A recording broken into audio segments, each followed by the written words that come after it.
नमस्कार, मेरा नाम है Amit. Welcome to this channel. आज के टॉपिक में हम बात करेंगे, अगर किसी एम्प्लॉय की एम्प्लॉयमेंट के दौरान एक्सीडेंट से डेथ हो जाती है। फॉर एग्जांपल, घर में अगर कंस्ट्रक्शन का वर्क चल रहा है और उस कंस्ट्रक्शन के वर्क को करते समय उस मिस्त्री या मजदूर की जो कि कंस्ट्रक्शन का काम कर रहा है एक्सीडेंटली डेथ हो जाती है।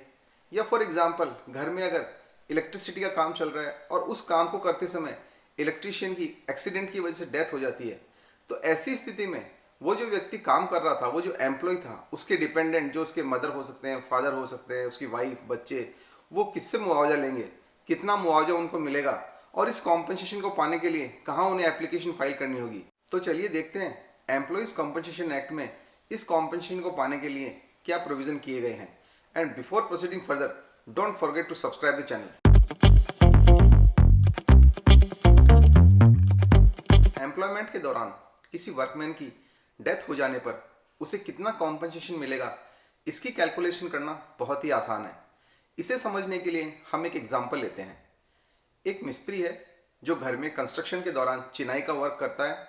उसकी एज लगभग 24 ईयर्स 7 मंथ्स है और पर डे उसकी सैलरी या पर डे के उसके वेजेस 800 रुपीज़ हैं। उस मजदूर पे डिपेंडेंट हैं उसकी वाइफ, उसके 2 बच्चे, उसके पेरेंट्स जिसमें मदर और फादर दोनों हैं। हम प्रिज्यूम करते हैं कि कंस्ट्रक्शन के दौरान उस वर्कमैन की छत से गिरकर डेथ हो जाती है। ऐसी स्थिति में उसके डिपेंडेंट्स जो उसके पेरेंट्स है, वाइफ है, बच्चे हैं, वो कमिश्नर की कोर्ट में एप्लीकेशन फाइल करेंगे। एम्प्लॉयज़ कॉम्पनसेशन एक्ट में कमिश्नर का अपॉइंटमेंट किया जाता है और उन्हीं के यहाँ कॉम्पनसेशन के लिए एप्लीकेशन फाइल होती है। कॉम्पनसेशन पाने के लिए जो एप्लीकेशन है उसे फाइल करने की लिमिटेशन 2 ईयर्स है। मीनिंग देयर बाय डेथ से 2 साल के अंदर ऐसी एप्लीकेशन कमिश्नर की कोर्ट में फाइल करनी होती है। अब हम वापस उस एग्जाम्पल की तरफ चलते हैं जो हमने लिया था। उस एग्जाम्पल में जो वर्कमैन था जिसकी डेथ हो गई, उसकी एज 24 ईयर्स 7 मंथ्स थी। पर डे उसका वेजेस 800 रुपीज़ था। अब वो अगले कितने वर्ष तक और कमाता, इस पॉइंट को सॉल्व करने के लिए इस पॉइंट के संबंध में एम्प्लॉयज़ कॉम्पनसेशन एक्ट के शेड्यूल 4 में एक फैक्टर्स की लिस्ट दी हुई है। इस लिस्ट में ये बताया गया है कि सपोज अगर वर्कमैन की एज 16 ईयर से ज़्यादा नहीं थी तो ऐसी स्थिति में 228.54 का फैक्टर अप्लाई होगा। इसी प्रकार अगर वर्कमैन की एज 25 ईयर से ज़्यादा नहीं थी तो इस स्थिति में 216.91 का फैक्टर अप्लाई होगा। इसी प्रकार इस लिस्ट में सभी एज ग्रुप्स के लिए एक फैक्टर दिया गया है।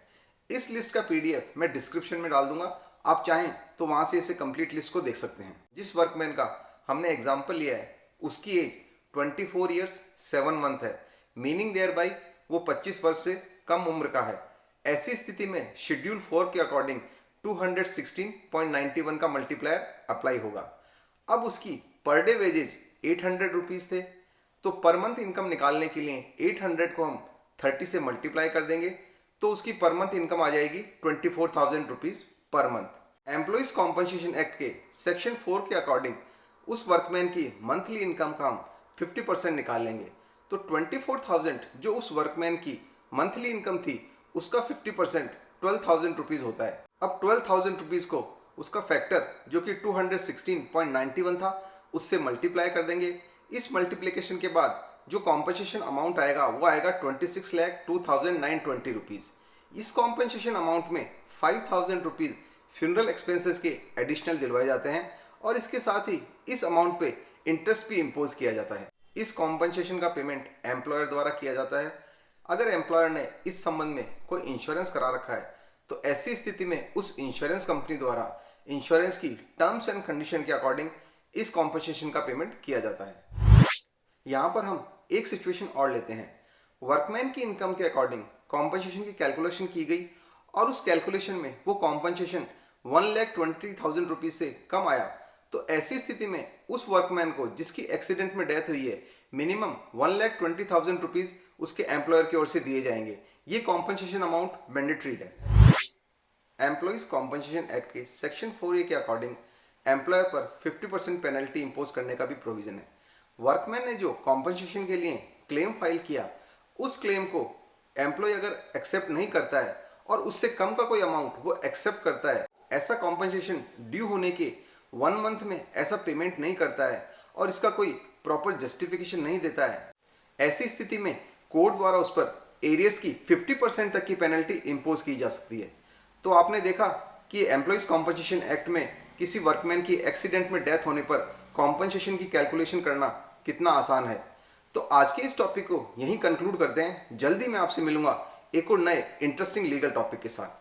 अगर आपको ये वीडियो पसंद आया हो तो इसे लाइक करें, शेयर करें और मेरे चैनल को सब्सक्राइब करें।